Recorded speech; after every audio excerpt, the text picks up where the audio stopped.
So I think this sort of work in particular, the Gruesa de Chulos, it's an ongoing project. She will end up doing 144 drawings, and she will end up unknitting 144 chulos, 144 hats.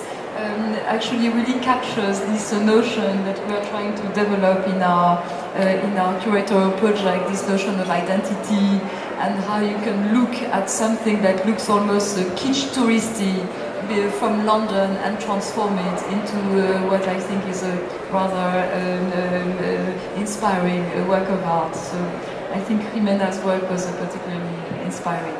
I think the second work I'm going to talk about is by an artist who is from Venezuela, who lives here in London. Jimena also lives in London. He shows in London with a rifle maker. Here is presented by Alejandra Van Arts from Miami, who very kindly brought him here. And so Jaime, I think, looks at something that is quite different. He looks at the legacy of a geometric abstraction in Venezuela. Of course, Venezuela has a great pulse of masters of geometric abstraction.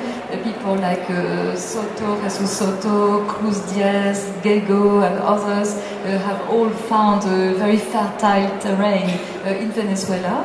And so he looks at this legacy of geometric abstraction by creating paintings that borrow from that rigor of geometric abstraction, but also bringing a sort of chaos, both in the composition, in the construction of the work, and in the finish of the painting. So you will see that you often find traces of drip, or the colors sort of bland, which we would never find in the purest forms of geometric abstraction, as you would see with Soto or Cruz Diaz.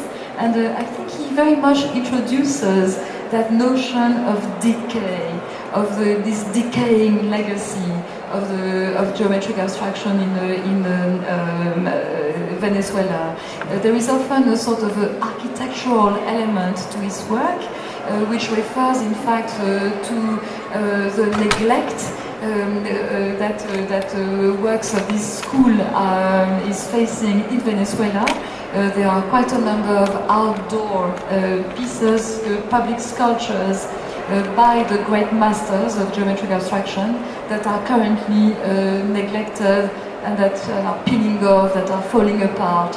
And so he very much sort of refers to this, both in the architectural construction that he makes and in his paintings. You will, if you have seen already the booth, or if you're going to see it, you will see that it is quite an architectural sort of presentation. There is also wallpaper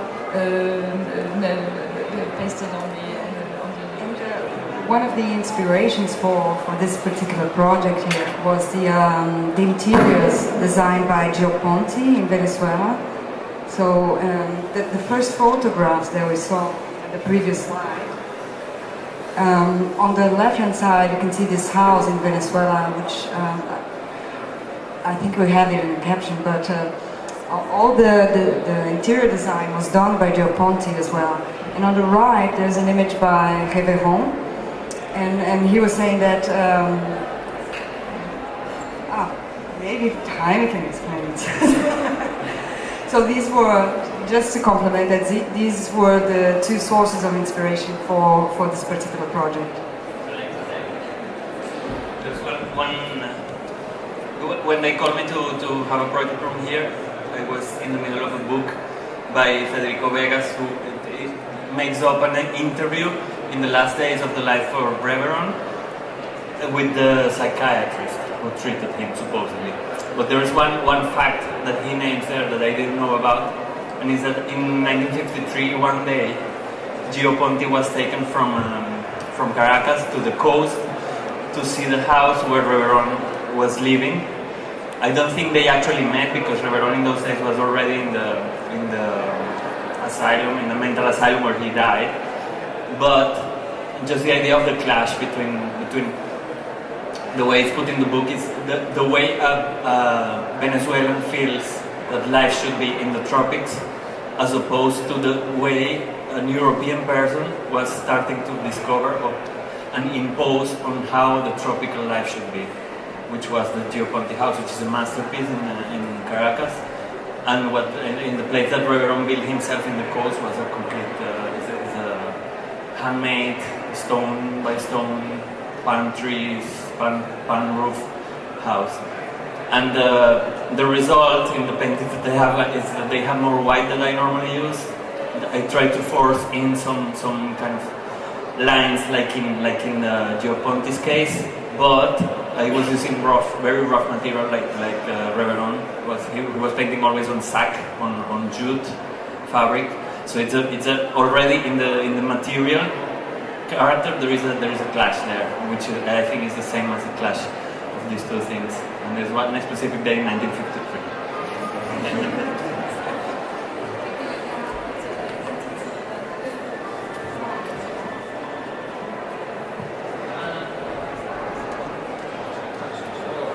Does it work? I think, again, this notion of national identity seen through foreign eyes, I think, comes back in this wonderful work. And so, thank you very much. I think the next slide. Another work in the series. Now, this is another project that also addresses perhaps a different facet of national identity. This is by a Colombian artist who is called Osvaldo Macilla, who works in London, and he's showing here with Enrique Faria, who has a gallery in New York for this special project. And Osvaldo specializes in works that have a strong acoustic and olfactory element, perhaps looking at a notion of synesthesia and perhaps trying to stimulate senses besides the visual sort of experience of apprehending a work. And so here he's presented a table with 5, I think, jars that they each have a sort of a cover that you can lift, and you can experience the smell of a number of emotions or moral issues, such as truth and hatred and envy. And this is quite interesting because he creates these works with a parfumier, with a professional perfumer, and he tries to find scents that we sort of recognize without being able to name them. I think he likes to talk, for example, of the smell of a cucumber, which is a smell that is very particular, that we all know. But if you're presented with the smell of cucumber without seeing a cucumber, you are almost incapable of saying that it's cucumber. It's sort of fresh and metallic, but you wouldn't possibly put a name on it. And so the same goes with this. I think it's quite interesting that truth, I think, smells quite bad, and hatred smells very enticing. So anyway, but it's also a very personal sort of take, and perhaps whether you're more familiar with one smell or another. There is also, for him, working on this notion of smell, there is also this idea that the smell is a sort of atavic sense that we have. Apparently pregnant women have a highly developed sense of smell, because it's also a way for them to protect their body in a way. And so he's also trying to raise these sort of atavic feelings. You will see that this installation also has an acoustic element. Actually, the noise that you will hear is the noise of a respiratory machine. It's a sort of metallic noise, but when the minute you realize that it's the sort of respiratory machine, it becomes quite moving, I think. And then there is an installation around the table, the central table, that is sketched here. This sketch is also presented. There is an installation of metallic drawings with that are made of silver leaf. So again, evoking the smell of metal, of silver and gold. and sort of a geometric shape that plays on the language of geometric abstraction, but is actually a representation of the waves of sound. And so again, mixing both visual experience with a sort of more sensorial experience. And that's really the trademark of Osvaldo. He's been working for many years now, acoustic pieces, and has moved on about a couple of years ago onto this olfactive work. It's actually part of what he calls the library of cynicism, and so hence these emotions that he's tried to represent through smells and sound. I don't know if you want to add anything to this again? Then we can move on.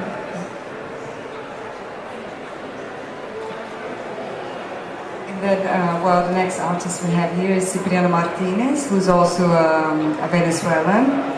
And it's interesting that this the whole legacy of abstraction in Venezuela is also very noticeable in Cipriano's work. So we actually have quite a lot of contemporary Venezuelan artists who try to rework this legacy and try to update it in different ways, using very different strategies. In the case of Cipriano, he explained to us that he comes from this printmaking family back in Venezuela, and before he worked exclusively with painting, and recently he's beginning to experiment with printmaking. In the case of the image we see there, it has a very personal meaning to him. It's connected to like a personal family's history, and in this series of prints from the series called Color Testing, it's almost as if he's trying to recuperate this past, this very specific location that's very connected to his own childhood, but never quite achieving it. So you have all these different shades of colors that he's done with printmaking, but there's never like the right color. They're always a bit like off, or yellow or green or red, but it's never like the perfect full color balance like as you have in printing. And this is presented in the booth over a wallpaper. So maybe go to the next image. Yeah. This was actually like the first study for the wallpaper. It's slightly different, but here you can see more clearly how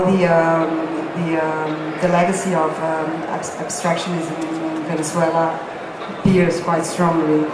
And again, I think there's this also this kind of melancholy of not being able to find again like that great moment of Venezuelan cultural production.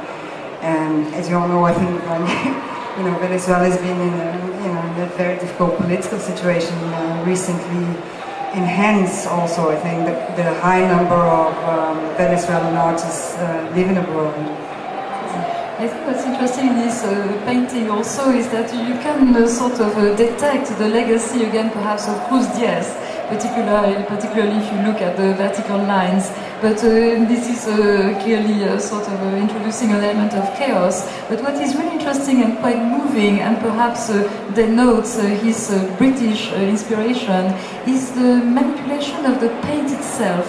You will see that the paint is applied in very, very thin layers, almost as if it was a wash of oil paint. Actually, it's not at all acrylic, it's oil paint used in a very diluted manner, and that clearly, I think, refers to a technique that Turner, in particular, was very well known for, these very thin washes of oil paint, put one on top of the other, that creates an effect of light.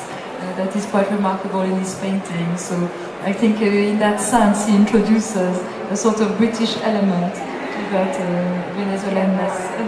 And it's quite important, yeah, the fact that the wallpapers are not like digital prints, but they're like made one by the artists as well. So there's quite a lot of handicraft involved as well.